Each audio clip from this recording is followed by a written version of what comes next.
start to put tension on my string drawback, I was like, okay, I'm gonna smoke. It's him. You can look at the horns when he's dead. I'm in the zone. Let the arrow go is perfect. When they lose their front shoulders, yeah, you start, that's how you know they're smoking. Went about 5-10 more yards. We probably went 20 yards a little bit, then we would try to get back up. I saw him pull up. We rushed 4 meters rods that night. We got like 156 and something like that, and then the next day we came out to 163 even. You're listening to the White Cat Outdoors podcast, bringing you to the table where we talk about the outdoors. What's up, everybody? Episode 138. Nick, I'm going to let you do this because I want to figure out this main beam thing. Yeah, so this is Nick. Frank is going to take a little break here. We were just discussing before we hit record on the world record for the longest main beam on a whitetail. So stay tuned, and we will be hitting you with that fun fact. It got brought up because I got a really wide buck on camera, and we're like, oh, it's probably going to have some really nice long main beams. Thought I was doing the intro. And I'm sorry, I wanted to preface it with something. You were just you did stupid. a shit job. Yeah, it was awful. You obviously never do this. No, I don't. Probably. Actually, I don't think I've ever. You tried episode 1. I know, but I'm saying I wonder if, because there was some times where Frank wasn't When on. I was in Alaska, I don't remember. someone had to do it. I think maybe Tom did it. I would believe that. I know I've jumped in a handful of He times. has done that. Just off the fly. Frank's about to talk, and Tom just goes, "Hey, everybody, what's going on?" All right, well, I'm going to get back to reading. All right, so Frank's doing that. So tonight, we were sitting here chatting and kind of realized that there's a lot of new products that are hitting the market right before hunting season. And I admit, sometimes it's not great to change everything you're doing right before the season, but a lot of this stuff that we're going to be talking about is either similar gear to what you've already been using or something that's really not going to affect your, it's not going to change anything too much. So without further ado, I guess we'll jump right into that. Starting with the Elevate stand or Elevate tree. Okay, before you start. Oh my God! I'm sorry. I happened upon the measurements right as you started talking. The measurements of the main beams of the longest main beams of the buck, 35 1/8 on the one beam and 34 1/8 on the other beam. Do you have a photo of this buck? Inside spread 24 3/8. There's not. I've yet to I find thought it'd be a wider. great picture. Well, that's it. Oh, it's because he comes right back around. Yeah, wraps all the way. That's heck what of a buck. That's what dreams are made of right there. That's a heck of a buck. Can you imagine what it would have looked like next year? Actually, at that point, he could be on his downhill slide because that's a big buck. Yeah. I always like to wait until they start going down. That way I know. You know they're mature. Yep. Yeah, Tom's a big age guy. He doesn't care about the horns. Yeah. Okay, well, now that we got that out of the way and everyone learned a little fun fact. We should start just doing random whitetail facts. That's a good idea. You heard it here first. So if somebody tries to do that, they stole it from us. Yeah. Little whitetail. We'll come up with a name. Yeah, you were about to really make it sound stupid. Yeah. So we're just gonna leave it at that. Why don't Do you, we have factoid in there? Tom? What should people do if they have a clever name? Leave it in the comments. Perfect. So I guess before I almost started before I was rudely interrupted. My bad. But I do want to preface this with 80 to 90% of these products we have not touched. So we're not speaking on like saying definitely go out there and buy them. It's more to make you guys aware of what's on the market. And if you're in the, if you're looking for, whether it's a new tree stand or bow holder, backpack, that kind of stuff, this may be useful to you guys. So, and if you tune back in a couple months, I'm sure Nick will have tried most of these things. So no, I don't think so, honestly. we'll see. Nick's a big gear guy. I toned it way down Gear this nut. year. He's silly for it. I only bought one new piece of gear this year. I traded for. Yeah, you did some I trading. did a lot of wheeling. You were and dealing. trading stuff before you even had stuff that you traded for. That is true. I had finalized a trade and it had already shipped in the mail. I hadn't gotten back what I was trading for, and I had already had that piece traded.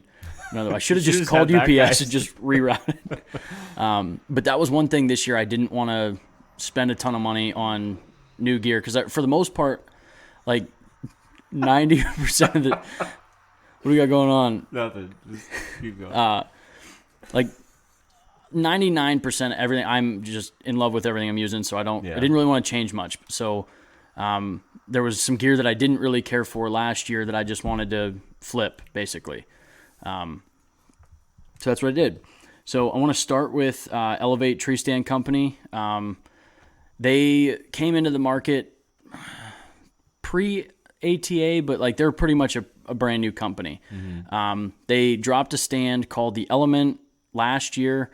I didn't use it, but it sounded like kind of a dud personally. It was a water jet cut stand, which is what you see from Lone Wolf Custom Gear and Beast Gear. They were priced like $40 cheaper than Lone Wolf, but they were just as heavy as Cast. So it just That's to me kinda they dumb. they kind of missed the mark on that. Yeah, big time. But the product I wanted to bring up is the Element Ultra tree stand that they came out with this just a couple weeks ago, really. And this stand is similar in size to the DeQuisto Series 0.5, a little bit heavier than theirs. It's tough to be lighter. Yeah, but it's 6 1/4 pounds, which is still ultra light. Yeah, that's light. I mean, that's very, very light. And it actually has a full height seat post. It's like 21 inches, which for somebody like me, that was my biggest complaint with the 0.5 was that it was just a little too short for a guy that wants to sit most of his hunt. So, and it's coming in at $400, which not if you bad. look at the price of like Novix cast stands, they're up to $360 now, I believe. So for an extra 40, you're getting yourself into a premium stand. Yeah. So it's definitely something Something to consider for yeah. sure. They have the frame lock feature. You could argue that was stolen from another company. But hey, that's not what we're here to talk about. Yeah. So that's the first one.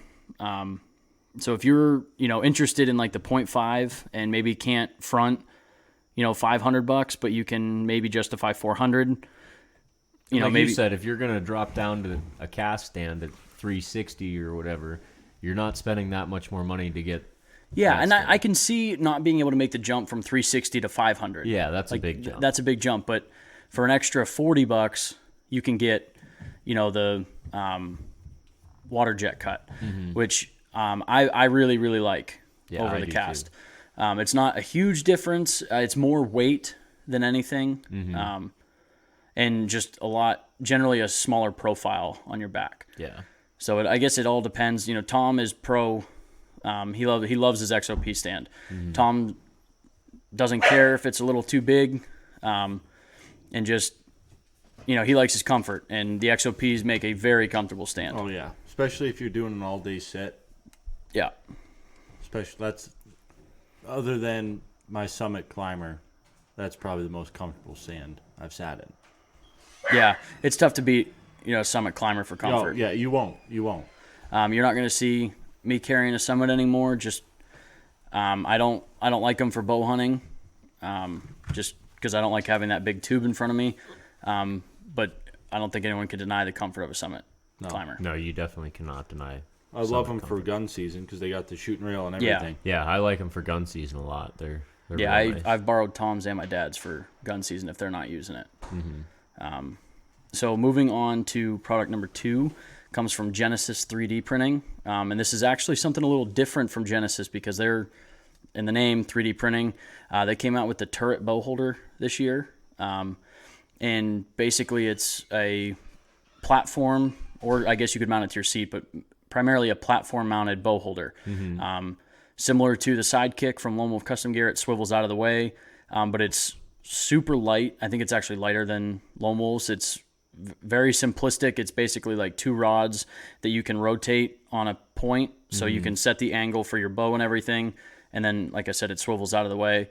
I used to have a third-hand bow holder on my Climber back in the day, and I hated that it stuck out like 5 inches off the side of your stand. It seemed like that was what caught on everything. Yeah. So it's cool to see that in the past couple of years, people have started making bow holders that swivel in Yeah, get when out not of the in use. way. Yeah. So I really like that. How easy is it to pull your bow out of one of those? Have you ever used any bow holder that's like 2 prongs and you like put it in there and then like the weight of the bow holds it there? No, not a big fan of those. I always thought my bow would get stuck in there when the time comes. Well, That's why I just like to hang it on one of them arm swivels. 'Cause I know it's not going to get stuck in there.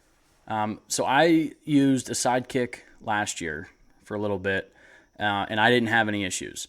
All you have to do is, like when you grab your bow, it just tilts back a little bit and then slides to the left. So it really isn't any different. And I guess you just have to tilt it back and then over instead of up and over off a hook. So really, I haven't noticed any issue. If you're used to like the in-platform bow holders that the old Lone Wolves had, I never cared for those. Mostly because I stand during my hunt, so I don't want something in the middle of my platform. But even then, like, I just wasn't about it. And that's might be why I don't like, because I stand most of my hunt too.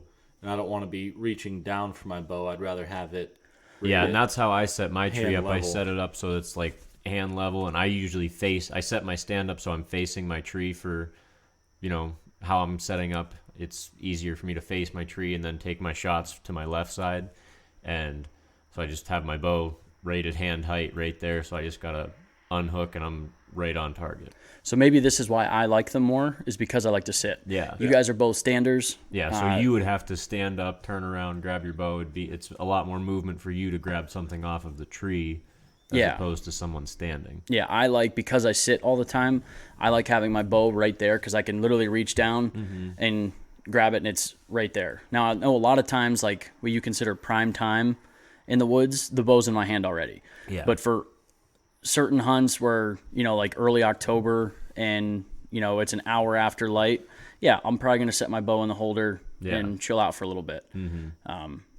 But when it's, first light, last light, during the rut, I'll hold my bow all day during the rut because I've been burned twice from not being like getting stuck and not having my bow. Yeah. And I hate that feeling. So like during the rut, because I sit it, it's not like an inconvenience. It's just sitting across Yeah. my lap. Like it's not, Yeah, you're not holding it. if I was a stander, yeah, I probably wouldn't hold my bow all day long. But if you're sitting, it's not really a big deal to just have your bow across your lap.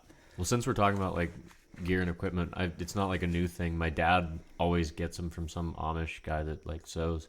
But it's like a little pocket thing that goes on your belt, and your cam just sits in this pocket. So you're not really holding the weight of the bow. You're just keeping it from like falling over, but the weight just sits on your belt. That's pretty cool. That's Yeah, actually, it's a neat little thing. I didn't even know that was a thing. Yeah. I don't know if they're like commercially produced by anybody, but I know this Amish guy up the road makes them. So it's literally just like a little leather pouch that, Yeah, it goes on your belt. There's like a belt loop for it, and then it just hangs like right by your pocket, and it's basically a pocket for your cam, and it just sits right pocket cam, in there. Yeah. Come up with something. cam new. pocket. There you go. I was trying to think of another one that didn't come. Wasn't coming out, huh? Yeah. I feel like you don't have a whole lot of places to go with. You got pocket cam and cam pocket, and you're out. I guess leave it in the comments. There you go. But yeah, that's actually I like. If I was a stander, that would be Yeah. really nice for rut hunts. Yeah, I've used it quite a few times. I never knew that you had that. Yeah. It's a There's a neat lot of little things thing. you don't know about me, Nick. Yeah, I guess. So the next company, I guess there's two things that I wanted to cover from this one. That's Beast Gear. The first product, I'm kind of actually interested in picking up, but when they released it, I don't know how many they made, but it sold out in less than an hour. And I saw the product launch video like 3 hours after it launched, and they were gone. And it's only $30. It's like it's not gonna break the bank if I don't love it. But it's called the 3-fingered hooker. They had a great product name. video. Like the product release was hilarious. Well, I think I've seen this. But basically, what it is, I don't know. Depends on what website you're on. A little claw thing where you just drop her down and it grabs whatever's down at the bottom It's of your kind tree. of not the opposite of that, but it's inverted. So the hooks hang up.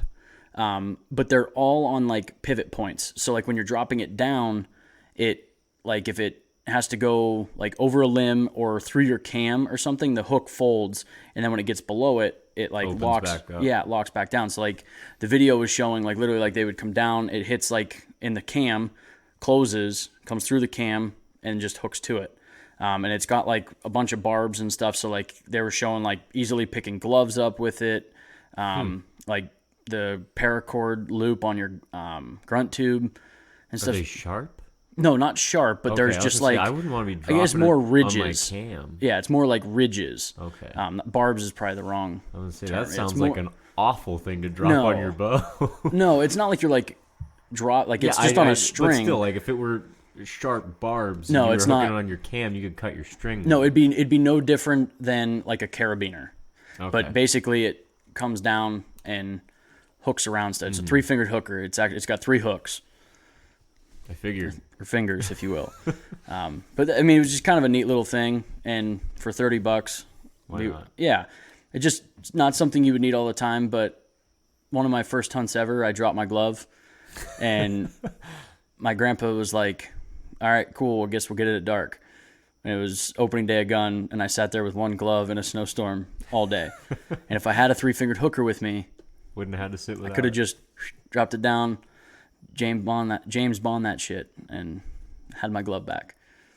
So that was, I guess, what sold me. But mainly the product launch video is what got me. Yeah. I didn't see the video, but I'm not sold on it. I'm not a big gear nut, so Like I said, it's I not can't like see where I would use that. it's something that would probably sit in the bottom of my backpack Yeah. most of the season. But I've dropped my rangefinder, I've dropped gloves, I've dropped my release, all that kind of stuff. And Never know when you might need it. exactly, it's obviously you don't plan to drop anything like that, but I drop my release at least twice a year How? It's tethered to you. when I'm putting it on. You don't put it on before you get So in the woods? I walk in with it, and then I take it off when I get to the base of the tree. That's weird. I don't like having the like little thing hanging when I'm trying to hang I sticks. don't and blame you everything. one bit. I don't put the release on until I'm up in the stand. See, I have Really? it on when I'm walking through the woods because you never know what you're going to encounter walking in. Yeah. But as soon as I get to the base of the tree, I take the release off, put it in my pocket, and then climb up. And then when I get situated, I Put it back. put it back on. And about twice a year, I drop it. And I have to climb back down. And it doesn't take much time, but it would be kind of nice for $30, just pick it up, be good to go. And it's super tiny. Like it's pretty small. So like it's not like it would take up any space or anything. Just tuck in a little side pouch, forget about it until that time I drop my release. And then the other thing coming from Beast Gear is it hasn't officially launched, but there's been a lot of teasers on their forum online, and it's basically for a smaller version of their tree stand that's actually designed to be a hybrid between a tree stand and a saddle platform. Now, I know there's a lot of guys that have been using like the DeQuisto Series 0.5 in that manner, but people have been complaining about like putting side pressure on the stand and it wanting to kick out, but that's because it's not designed for that. So I'm wondering if, this is all speculation, if somehow they're designing a stand that is sittable if you want to, or used as a platform for saddle hunting. So it's going to be a ultra miniature or hang-on stand, but you can also, the only reason I could see it being useful is if you could apply side pressure and it not kick out. Bless you. It wasn't a sneeze. You got a mustache hair in your throat? No, it was spit. Actually, I swallowed some spit. So I don't Down the know. windpipe. I don't know exactly when that's going to be released. They keep saying soon. I don't know what that means. Tomorrow. Yeah, it could be tomorrow. Yeah, I'm interested to see what it's going to look like. Yeah, like I said, I don't see a place for it unless you can add. And do you understand what I'm saying by side pressure? yes, yeah. So, like, Tom, do you understand that? No. So on a saddle platform, you 9 times out of 10, at least for me and most of the guys I see, you work the edge of the platform the most. So you put your feet on the edge of the platform and you kind of like lean back. And when you go to make a shot, like maybe behind you, you kind of slide to one side of the platform and you're pushing directly sideways. But the way that these saddle platforms are designed is a good one doesn't kick out at all. It stays solid even if you're pushing from the side. And guys that are using the DS or the DeQuisto Series 0.5 as a hybrid setup, it was designed as a hang-on. But people are using it as this hybrid, and they've complained in the past that there was, when you go to put side pressure to them, it wants to kick out. It's not stable. So the only reason I could see this being useful is if it corrects that problem. Mm-hmm. So we'll see when that happens. And then the last one, it's no secret that Frank and I are big fans of Lone Wolf Custom Gear. So there's a few things from them that I wanted to bring up. And one of them is the one piece of gear from this list that of everything is that I did want to try this year, which I don't know if we ever talked about it on the podcast. But when Lone Wolf Custom Gear first came about, Frank and I were both pretty skeptical about it until we went to Harrisburg and we got them in our hands and we both fell in love with them. Mm-hmm. Frank bought the 0.5. I bought the 1.0. Frank fell in love with the 0.5. It was everything perfect for what he wanted. It's ultra light, perfect size for a guy that stands. I went with the 1.0, and I did love that stand. The only thing I didn't like about it is it was a little too wide. Like, just, not that it was a problem, but it was just, I wanted a stand that basically wasn't any wider than my back. Like, I didn't want, when I had my tree stand on my back, I didn't want it any wider than me. Mm-hmm. And the 1.0 was. So I just, I felt like my elbows would hit it once in a while, and then just catching if I was going through really thick brush. Wasn't a huge problem. I still love the stand.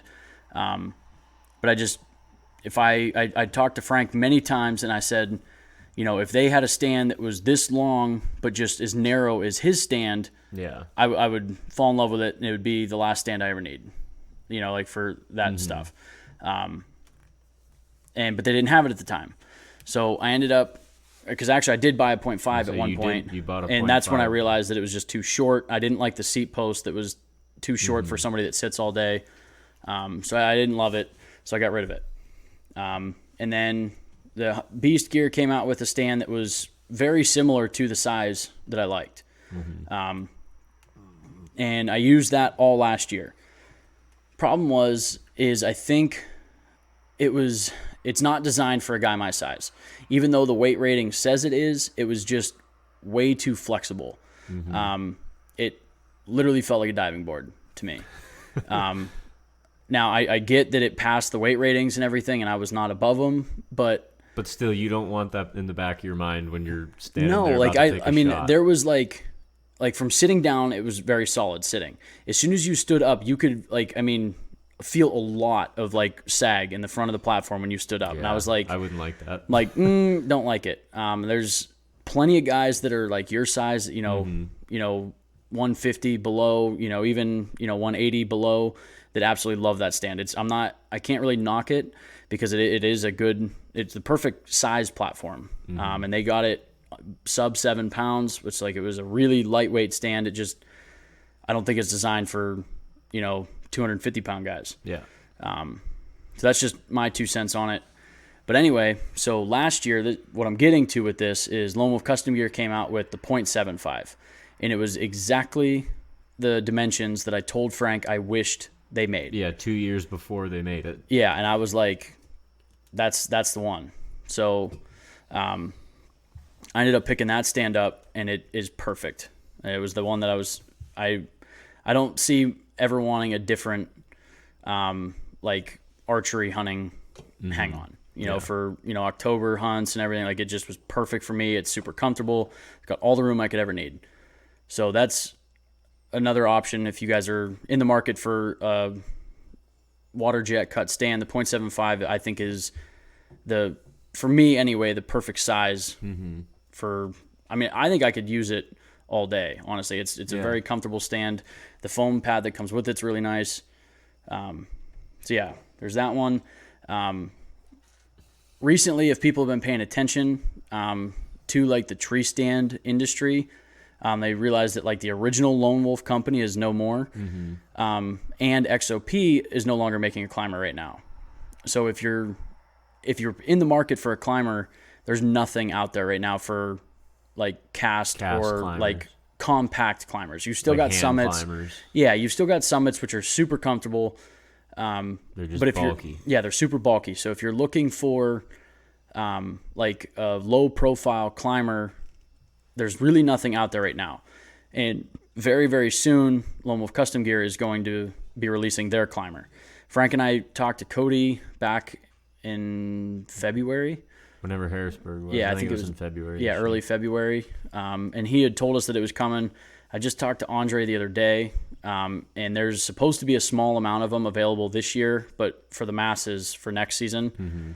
So if that's the market you're after, like if you were really big into climbers, check them out. Watch, maybe get on their email list. I know it's going to be an expensive stand, but if you were willing to spend the money on a lock-on and With sticks. with climbing sticks from them, it's going to be the same price. Yeah. So, however you want to look at it, it's not up for us to decide if you're willing to spend the money. I have no interest in a climber anymore, so I'm not going to be picking it up. But that's just me. The next product from them I wanted to bring up was the extended sidekick. So, like before, I said that the sidekick, it swivels out of the way. That basically it's the same exact thing but extended. So basically, it adds up to 6 inches of space away from your tree stand.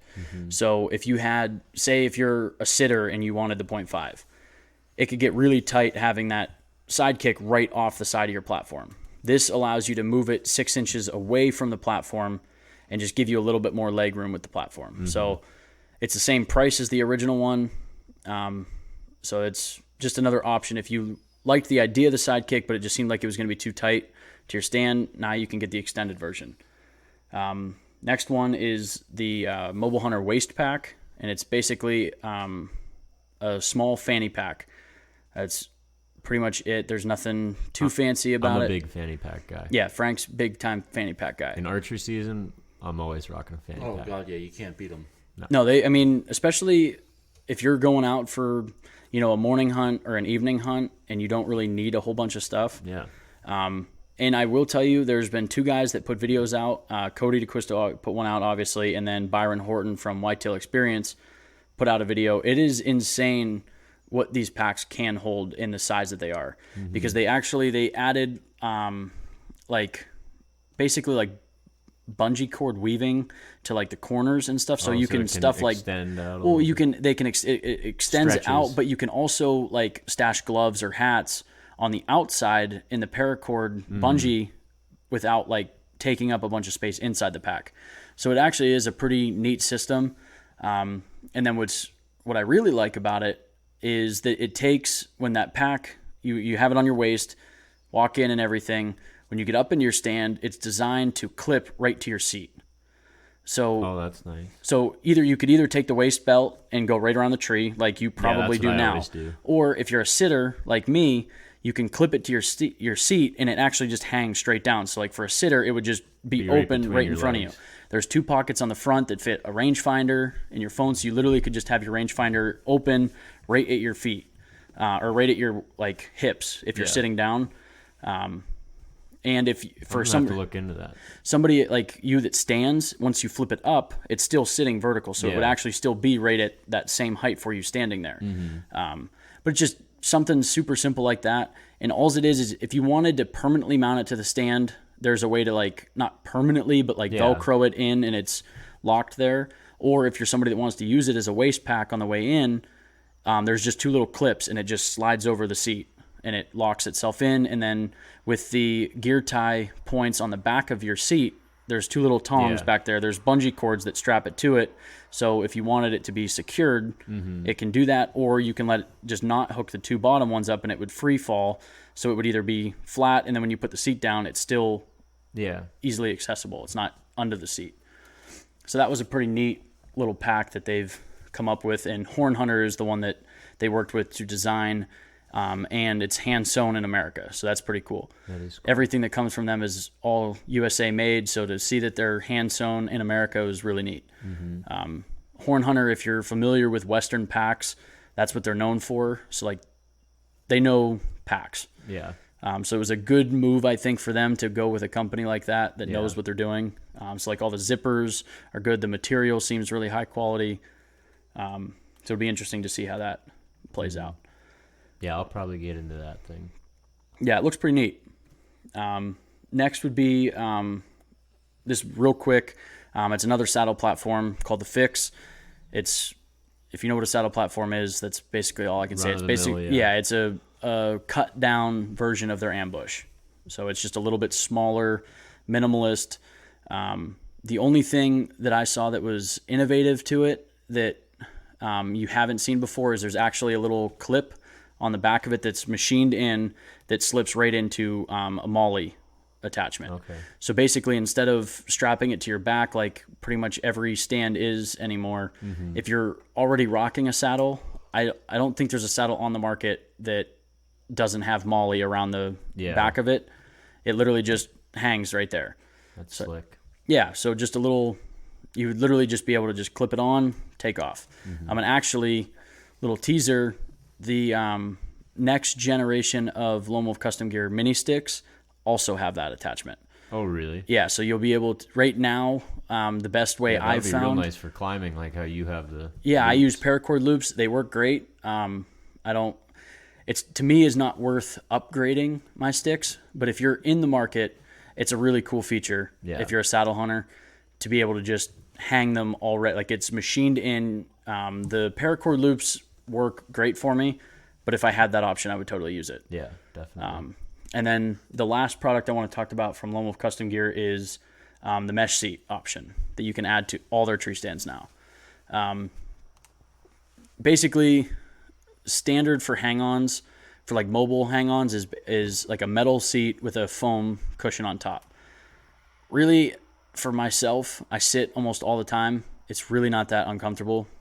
But with that being said, I have several preset stands at one camp we go to that have Millennium tree stands in them that have the mesh seat.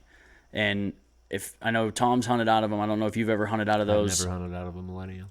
They're extremely comfortable. I don't know, Tom, you want to? Oh yeah. Thank you. Oh yeah. But basically, the mesh seats are just a very comfortable option if you're going to be sitting a long time. Here's a few words from Tom. That's all you need to know. Oh yeah, got the Kool-Aid man over here. But now you can add that mesh seat option to Lone Wolf Custom Gear, and it only adds a few ounces versus their standard seat. So, I mean, I don't really chase ounces. Yeah. But there's a lot of guys out there that are. So, I'm sorry. oh boy. You're an idiot.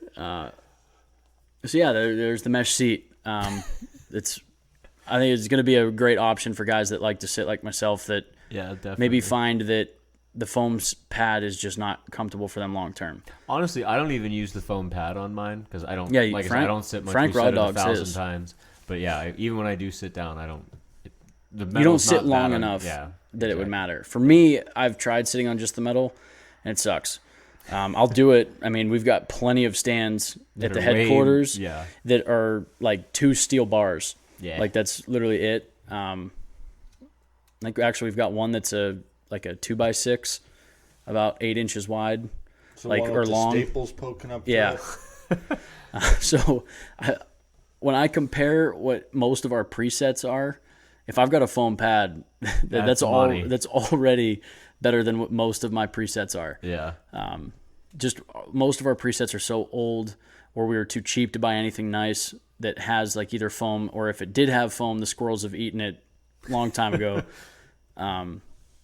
So you just learn to deal with it. I mean, I don't expect to be in a lazy boy when I'm deer hunting. It's like I never thought of it like that. My mind is on other things than like my seat, I guess. Yeah. And then I'm going to turn over this last product is not new, but I want to turn it over to Tom for this last one because it may not be new, but if you haven't heard of it or if you're not using it, you definitely want to listen in on this. So I'm not like, You should have just said, "Oh yeah." oh yeah. I'm not like, I wouldn't call myself a gear nut. Like I find the system that works, and I stick with it, and I don't really change it. Not real up on the what's new. I got how I do things. I'm kind of like an old-fashioned way of going about it. Yeah. But But he doesn't like old fashions. no, I don't. No, I don't know why anyone would drink that. I love them. Drink the shit out of them. Anyway, so I found, this is probably going back 6-7 years ago, the extinguisher grunt tube. And From the Deer Society. yes, Deer Society extinguisher grunt tube. And it is the most realistic sounding grunt tube out on the market, in my opinion. You see a lot of these grunt tubes that look super cool. Looks like a Antler. a deer antler or something. It kind of sounds like a party favor that you get at like a 6-year-old's birthday. They just don't do it for me. Yeah. But the thing with the extinguisher is it goes all the way from a fawn bleat, and there's just a little thumb slide. Which, even not for changing the tone, is really nice for cold, like winter hunts. And if you've ever had your reed freeze up, it can be a pain in the butt. But with this slide, it's Yeah, no it's- longer a problem. Yeah, you just give it a couple shifts up and down for your right up. Mine never really even freezes. No, but I've never had. you've never had a reed freeze up on you? No, not on my extinguisher. Yeah, not I on an had- extinguisher, but I'm saying, Yeah, on other old grunt tubes that I had. Yes. yeah, I did too. But yeah, it goes all the way from fawn to doe to immature buck to mature buck, even has a growl on it. So it hits every single noise on the spectrum, and it's as realistic as it gets. I never had success calling whitetails prior to using this. I mean, there's been the occasional time with my old grunt tube where I'd grunt and The you know, 4-point would come in. yeah, 15 minutes later, and it's like, oh, did the grunt tube bring that in, or was he just on his way over here? Yeah. But with this new extinguisher, well, it's not new to me anymore, but the extinguisher, I've hit it, and within 45 seconds, I've had deer come in, ears pinned back, hair on their neck standing up, pissed off, ready to go. And See, I'm not much of a caller. I can't get enough of it. But I do always have an extinguisher grunt tube with me, and I don't blind call like Tom does. The only time I will call is if I see a buck that I don't think I will have an opportunity at. Like if it seems like he's not going to Your come. last ditch effort Yes. is to make some noise. And last year I had a buck 100+ yards out making a scrape, and just when he was that far out, there was no reason he had to come within bow range of me from where he Yeah. was at. I was like, he may, but Probably not. probably not exactly. So he was over 100 yards out there making this scrape. I break out the extinguisher and I said, you know what? What do I got to lose? So this is the first time I've ever been able to use a grunt tube and physically be able to watch The reaction. exactly how this deer reacts. I grunted 3 times at him. He immediately stopped with his scrape, turned my direction, ears pinned, and starts walking at me. I was like, whoa. Oh, man. Shit. It worked. So he starts coming at me. He gets to about 60 yards and he stops. And there's like 2 trails that he could take. And he's looking around and I see him. He's, licking the shit out of his nose. Like Trying he to heard, smell, he heard the yeah. buck. He can't see him now. And he's like, where is this thing? I need to smell it something. He's looking around. And when he turned, he looked like back behind him for a second and I hit him again. Ears just pinned back again, and he started coming down one of the trails. Didn't he snort wheeze? I did snort wheeze too, but that's not Oh, what I the. thought he snort wheezed. Oh yes, he did. But I thought you meant with me using the call. That's not a sound that call will make. No. I didn't. I just use my mouth for snort. Yeah. Yeah, wheeze. no, I'm so saying I I thought the buck snort Yes, wheezed he did. at you. Yeah. So at that point, then he committed, and I didn't get my shot off. I had a very small window, and I missed it. Basically, I didn't get a shot off on him. Still haunts me today, especially because I filmed the entire thing that happened. Yeah. And But- from the film, it's like he's standing what looks to be like a 25-yard broadside shot. He was 25 yards, but that's one thing that's weird with the camera is it's nearly doesn't 3 see what you see. Yeah, it's nearly 3 feet to the side and about 2 foot lower than what I'm seeing. So it does, like Tom said, it looks like You should've Yeah, if smoked you this watch deer. the video, it's like, why the hell aren't you shooting? Yeah. But you can basically what happened was I had a very small window. This was a mobile setup, so there was not like a ton of lanes. I basically had one opportunity to shoot them, and I didn't realize it when I got set up, but there was a small stream, like more of like a runoff than anything, and it was dipped kind of low. And I imagined, when I got up in the stand that they would walk right through this opening. But because of that dip there, they jump over that. Mm-hmm. And that's basically what happened. I came to full draw on him, waiting for him to step into that lane. And instead of stepping, he jumped through the lane. Yeah. And I was sitting there at full draw, like, you've got to be kidding me. So I stayed at full draw and just never got an opportunity at him again. But even if I didn't get a shot at him, I learned a lot there with the grunt tube and how a buck responds to it. Mm-hmm. And I was sold on that right there. Like I still won't blind call. Yeah. But I think I'm going to be more enticed to use it this year when I see a buck out at a distance. Yeah. Because I'd never really witnessed a deer, or I would never had the opportunity really to witness exactly how a deer reacts. Because like if they're, running through and you grunt at them and nothing happens, you just don't know. This was a deer that I know 110% heard me Was and reacting changed to his you. path and came to me because of it. Yeah. So it was pretty neat. And do you have any experience with your grunt tube that you want to share? Nothing like crazy, but I've definitely noticed a lot more responses and vocalizations from deer using the extinguisher than I have some other grunt tubes. And I've used some other grunt tubes that I've liked, and they've sounded good. I just prefer the extinguisher over anything else, for sure. That was one thing that why I was deterred from calling so much was because I never, like when you hear a buck grunt in the woods versus what was coming out of my old grunt tube didn't sound the same. Yeah. Like a lot of the older grunt tubes I heard were super, like, I don't know how to say it except for like rumbly, Yeah. where every buck I've heard in the woods isn't quite like that. It's slower. It's like, I don't know, I can't vocalize it here, but Yeah, I know what maybe you mean. people can understand what I'm saying. Where the extinguisher grunt tube sounds just like what I hear bucks do in the woods when they're tending a doe. Like that's the one I always think of is like those short grunts when they're tending a doe. Yeah. I could never get that sound out of other calls. And I think it's because the extinguisher, I don't know if the reeds are a little bit softer, but you don't need nearly as much pressure to produce a sound. And I don't know if Tom's noticed that. Like, I feel like one of the old flex tones I used, I felt like you really had to exert some air to get it to make a noise, and it always just sounded too loud and too aggressive. Yeah, by the time you get the reed going, it's flying.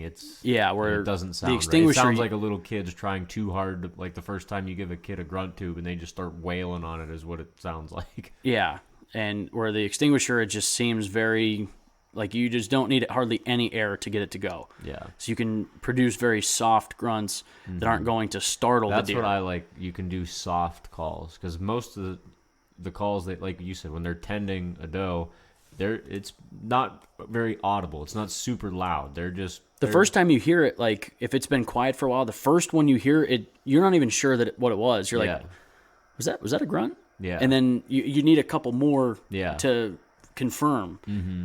Where like, these old flex tones and stuff that I used where it was like, "Bah," and I'm like, oh geez, like Yeah. That was a lot. didn't want that. Yeah. So that's a call. I mean, if you're in the market for a new call or, just interested in trying something new, I think you cannot go wrong with the extinguisher. So that wraps it up for new products. For me, I tell you what, we've been looking at trail cameras quite a bit over the past couple weeks. Yeah. And like I said, I've been watching hunting videos again, and I'm getting pumped. I'm ready. So I got a couple bucks that. Yeah, you got something to get excited about now. We have a couple good ones. Nothing like crazy big, but stuff that's like, okay, that's on the hit list. It's up there.